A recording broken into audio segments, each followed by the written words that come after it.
Good morning વિદ્યાર્થી મિત્રો. સંકલ્પ ઇન્ટરનેશનલ સ્કૂલ નિકોલ, તારીખ 19/8/2020, 12th commerce Gujarati medium, subject account, part 1, lecture number 13, chapter 5, ભાગીદારનો પ્રવેશ. અગાઉ આપણે 12 દાખલા સુધીની ચર્ચા કરી. તો દાખલા નંબર 12 સુધીમાં જે ટૂંકા દાખલાઓ આવ્યા એમાં છેલ્લે જે આપણે 11 અને 12મા દાખલાની ચર્ચા કરી એના અંદર પેઢીની પાઘડી આપેલી નહોતી અને નવો ભાગીદાર પાઘડી પેટે કેટલી રકમ લાવે એની પણ માહિતી નહોતી આપી.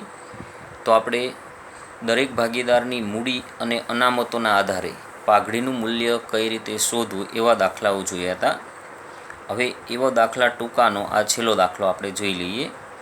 તો 13મો દાખલો જે છે એના અંદર તમને અલગ અલગ પ્રકારની માહિતી જે આપેલી છે અને એના આધારે તમારે નવો ભાગીદાર છે એનો ભાગ આપણને આપેલો હશે, જૂનું પ્રમાણ આપેલું હશે, એના પરથી આપણે નવું પ્રમાણ પહેલી રીત પ્રમાણે જે ટૂંકા દાખલાઓમાં શોધતા શીખ્યા હતા એ રીતે પહેલાં શોધવું પડશે.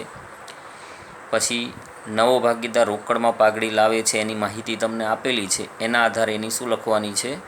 આમ નોંધ. તો થોડી રકમ મોટી છે પણ દાખલો એકદમ સરળ અને નાનો છે. રકમ ધ્યાનથી પહેલાં સમજવાનું. એવું હોય તો તમારી જોડે તમારે રકમ રાખવાની, ચોપડી લઈને બેસવાનું, કારણ કે એકાઉન્ટની રકમો નાની ન હોય એટલે આપણે સમજીને શક્ય હોય ત્યાં સુધી જોડે રકમ લઈને બેસવું. સૌ પ્રથમ આપણે 13મા દાખલાની રકમ જોઈએ. તો એક્સ અને વાય 2:3ના પ્રમાણમાં નફો નુકસાન વહેંચતા ભાગીદારો છે. ઝેડને 1/5 ભાગે નવા ભાગીદાર તરીકે પ્રવેશ આપે છે. પેઢીની પાઘડીનું મૂલ્યાંકન ₹20,000 કરવામાં આવ્યું. એક્સ અને વાયના પાકા સર્વેમાં પાઘડીની બાકી ₹15,000થી દર્શાવેલ છે. જો નવું મૂલ્ય 20,000 થયું, જૂની પાઘડી તમને 15,000 આપેલ છે. ઝેડ મૂડી તરીકે ₹50,000 અને તેના ભાગની પાઘડીના 80% રકમ રોકડમાં લાવે છે. જૂના ભાગીદારોના મૂડી ખાતે જમા થયેલ પાઘડીની 40% રકમ જૂના ભાગીદારો રોકડમાં ઉપાડી જાય છે. ઝેડના પ્રવેશ બાદ નવી પેઢીનો પ્રથમ વર્ષનો નફો ₹60,000 હતો. જરૂરી આમ નોંધ લખો. તો તમને આટલી માહિતી રકમ રૂપે આપેલી છે. અહીંયા બધી જૂની માહિતીઓ છે, કોઈ નવું આમાં સ્ટેપ નથી. ફક્ત આપણને જૂનું પ્રમાણ 2:3 આપેલું છે. તો ત્યાગનું પ્રમાણ પણ એ જ ગણાશે, કારણ કે અન્ય કોઈ માહિતી ન આપેલી હોય ત્યારે જૂનું પ્રમાણ એ શું ગણાય? ત્યાગનું પ્રમાણ.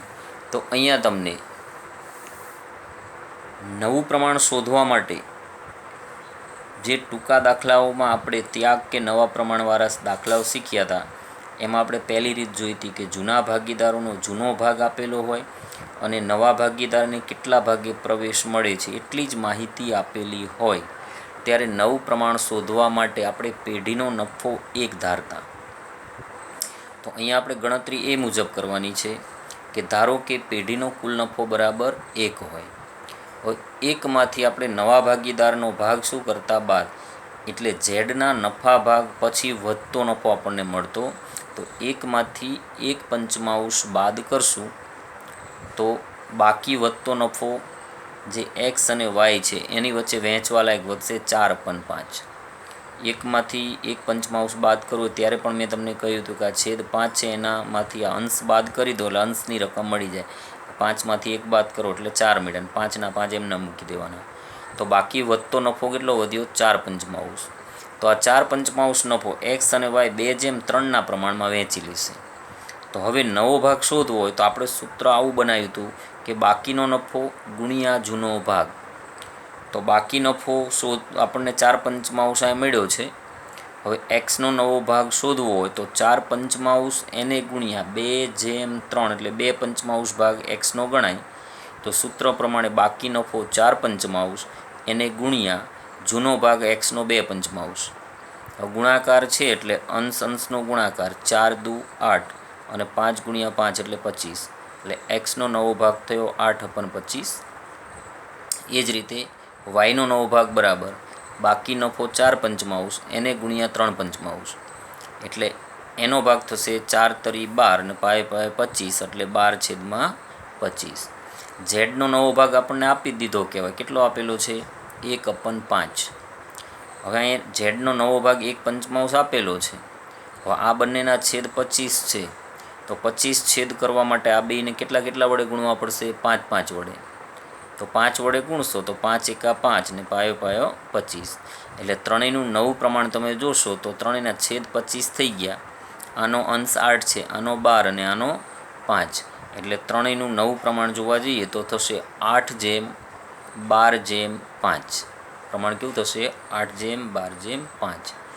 તો ત્રણેય વચ્ચેનું નવું પ્રમાણ આપણને 8/12/5 મળ્યું. તો ખાસ આ મુદ્દા આપણે અગાઉ પણ ચર્ચી લીધા છે અને અગાઉના દાખલાઓમાં માત્ર નવું પ્રમાણ શોધવાના આવ્યા હતા ત્યારે આ રીતે આપણે નફો ધારી અને બધા જ ભાગીદારોનું શું શોધતા શીખ્યા હતા?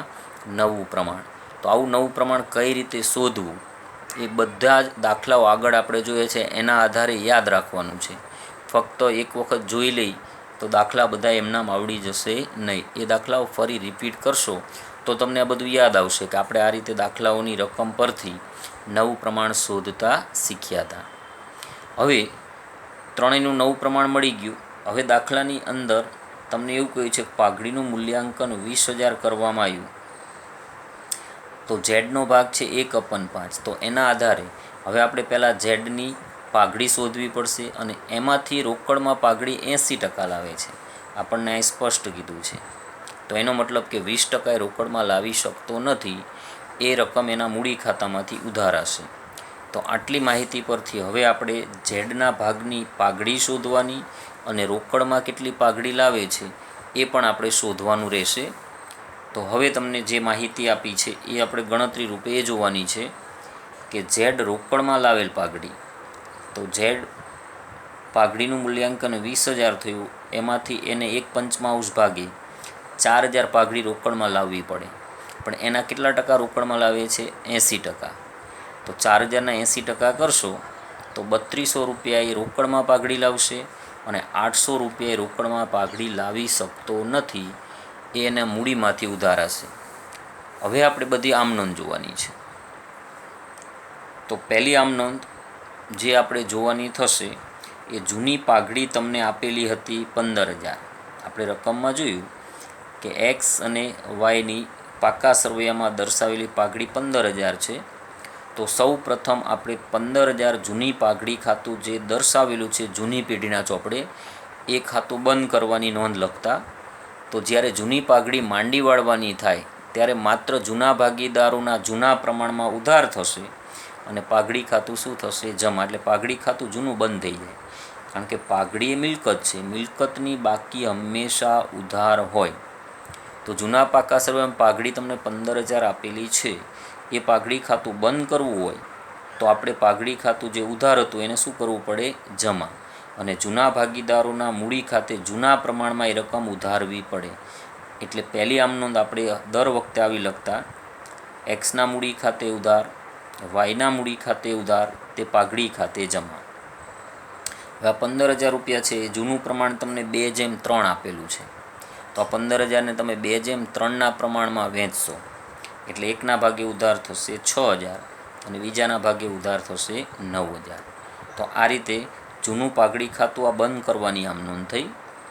ત્યાર પછી બીજી આમનોંધ જે આવશે એ નવો ભાગીદાર પોતાના ભાગની પાઘડીની રકમ રોકડમાં લાવે અને મૂડી પેટે જે રકમ રોકડમાં લાવશે એની થશે. તો તમને દાખલાની રકમમાં એવું સ્પષ્ટ કીધું છે કે નવો ભાગીદાર પોતાના ભાગની પાઘડીની 80% રકમ રોકડમાં લાવે છે તો 3200 રૂપિયા પાઘડીના રોકડા લાવશે જે આપણે પાઘડીના પ્રીમિયમ ખાતે જમા કરતા. અને મૂડી પેટે તે 50,000 રોકડા લાવે છે જે તમને દાખલાની રકમમાં આપેલું છે.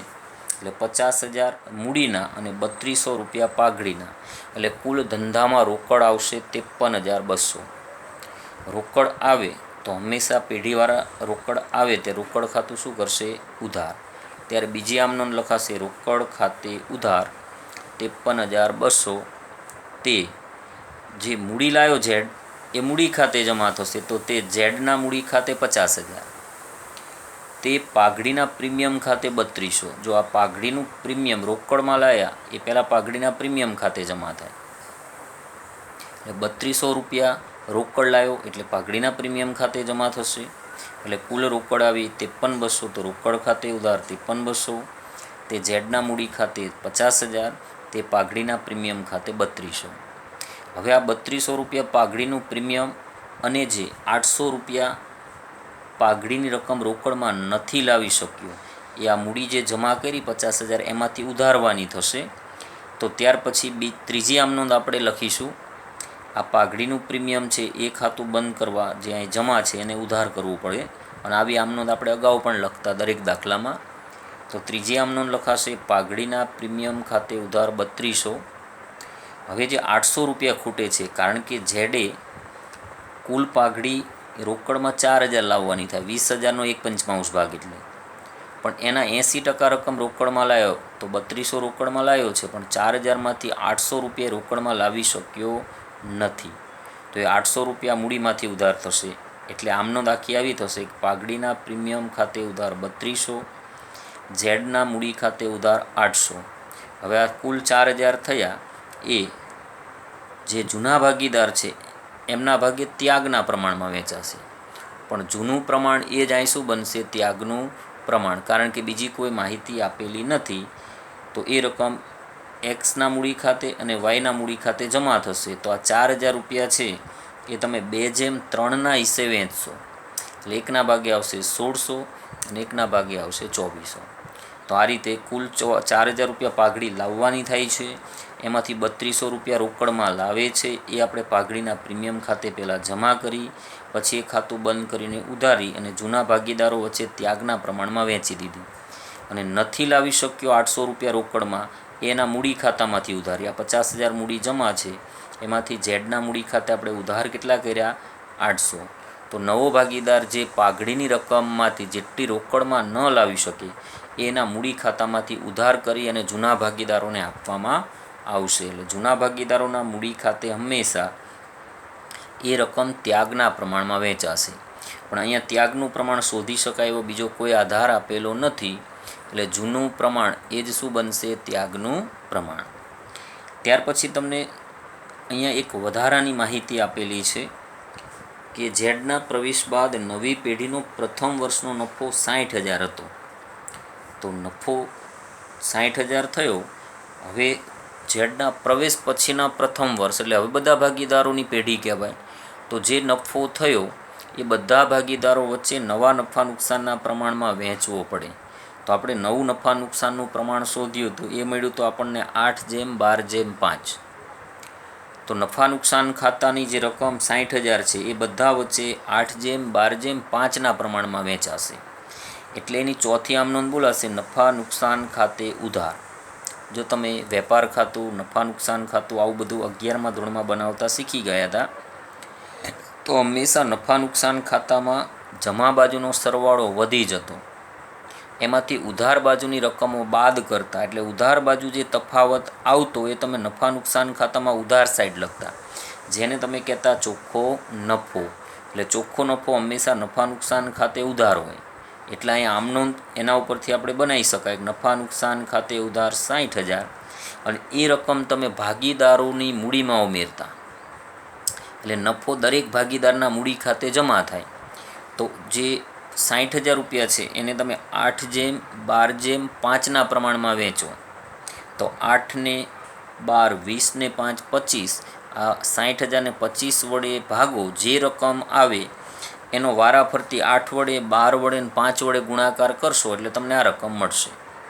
એટલે તે એક્સના મૂડી ખાતે જમા રકમ આવશે 19,200, તે વાયના મૂડી ખાતે 28,800 આવશે અને તે ઝેડના મૂડી ખાતે આવશે રકમ 12,000.